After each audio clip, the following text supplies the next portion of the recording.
glad to be home. For 18-year-old Matt Etzell, Good girl. Come here. being at home, Sit.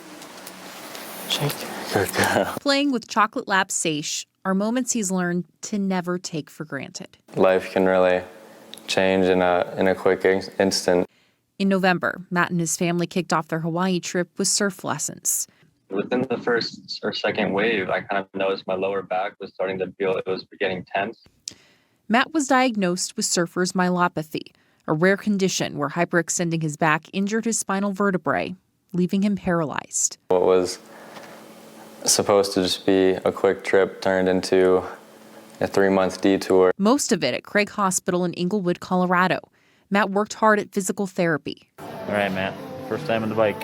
Regaining some feeling. I'm lifting my leg. Oh my right God. leg. Look at that! Relearning some daily tasks. Nice job.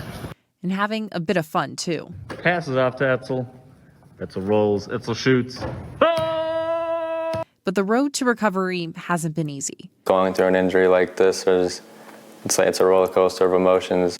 In an online journal, Matt has documented his journey. Living with a spinal cord injury, it's really tough. While he talks about wins, his entries aren't all rainbows and sunshine.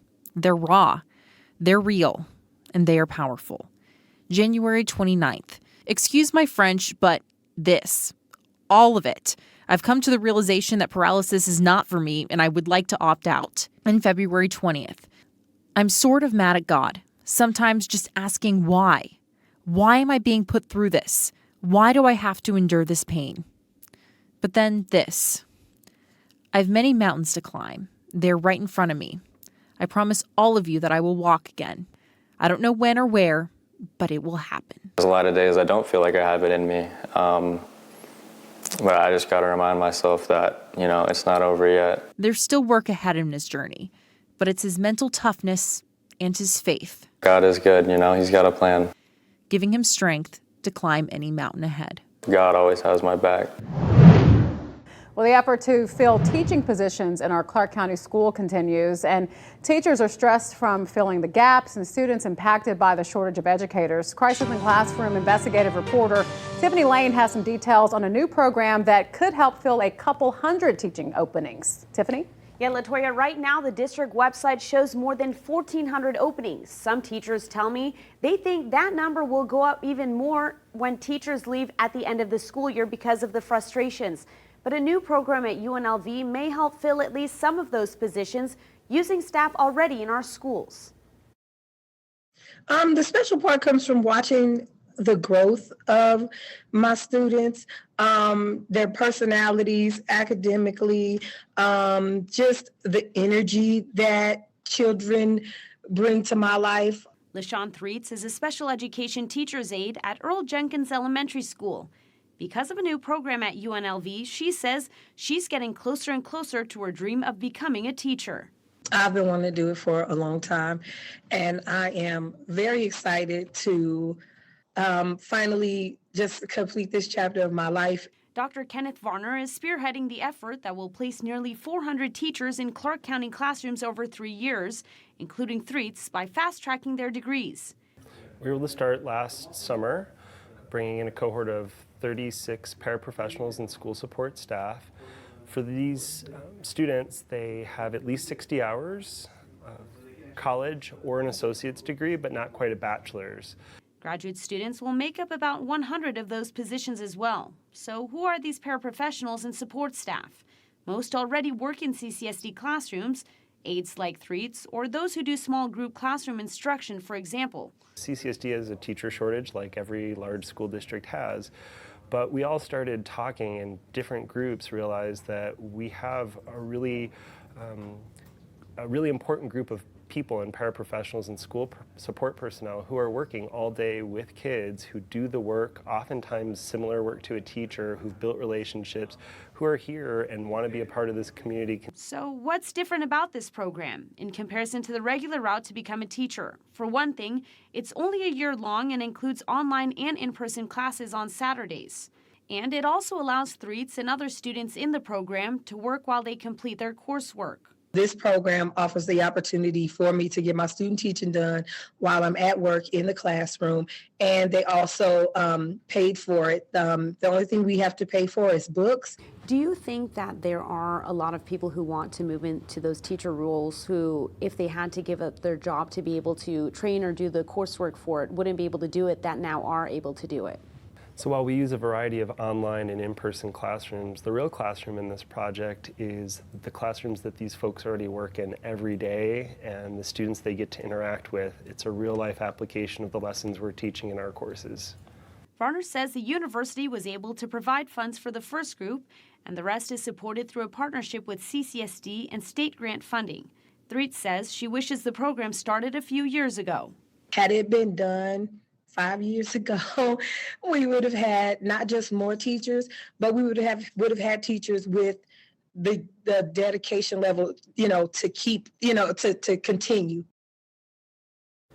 And if all goes as planned, Threet says she will be working as a teacher starting in August. For any support or paraprofessionals in the district interested in this program, applications are open until March 11th. I have a link available inside this story on news3lv.com.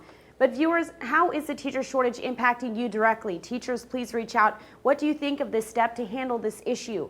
Contact me at schooltips@news3lv.com or call 702-805-0489.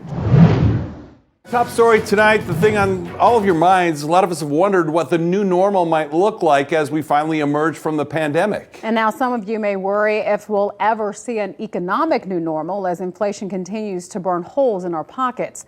We have our team covered tonight for you. First, let's go to News 3's Steve Wolford. He's digging into the impact of higher prices and joins us in the newsroom to explain. Yeah, that's right. In 2021, the inflation rate hit 7%. This past month, it reached 7.5%. That's a 40-year high. But exactly how bad was it back then? And can we learn anything from history to teach us about what the next few years might be like? Sky. That's as high as it goes. Sky high. What? I mean, what are you going to do? James Anderson just had his latest encounter with inflation at the grocery store where John Masters is also feeling the pinch, but not just with groceries. Gasoline, that's really we got to make trips, multiple trips. That's why I dropped my wife off and pick her up on the way back home. Local housing is also soaring with the February median price at a new record high of $450,000. But economist Mike Pequeen says our perspective on inflation is important. At this point, it's just beginning to become a problem. We don't know if it's going to get anywhere close to what happened 30, 40 years ago, but we're nowhere close at this time. So how bad was it back then? We'll use mortgage rates as an example. Last month, you could finance that $450,000 home for 30 years at just under 4% for a monthly payment of about $1,700. But in September of 1981, as inflation and interest rates peaked, mortgages were over 18%, pushing that monthly payment to $5,500. And inflation, from 1973 to 1982, it stayed above 6%. Just as painful now because wages aren't keeping up. So when prices spike, your discretionary spending for a ball game or a summer vacation gets cut. And it may be the end of the summer before more domestic oil production can have an impact. As that production comes online in the summer and as summer driving season tapers off, it's very possible that in the fall we could see much more normal energy prices. Not back to $2.80 a gallon necessarily, but I think significantly lower than we are now. So that could end up being our new normal for gasoline, but something else to think about. Any cuts that people have to make in their discretionary spending because of inflation could have a serious impact on tourism in Las Vegas. Mike Pequeen says Las Vegas is the discretionary spending capital of the world. Hi, everybody. I'm Reed Cowan from News 3 Las Vegas. We want to thank you for checking out our YouTube channel. Remember, you can always see more of our videos by clicking on the video links. And also don't forget to click that subscribe button so that you don't miss out on any of our YouTube updates. Thanks for watching.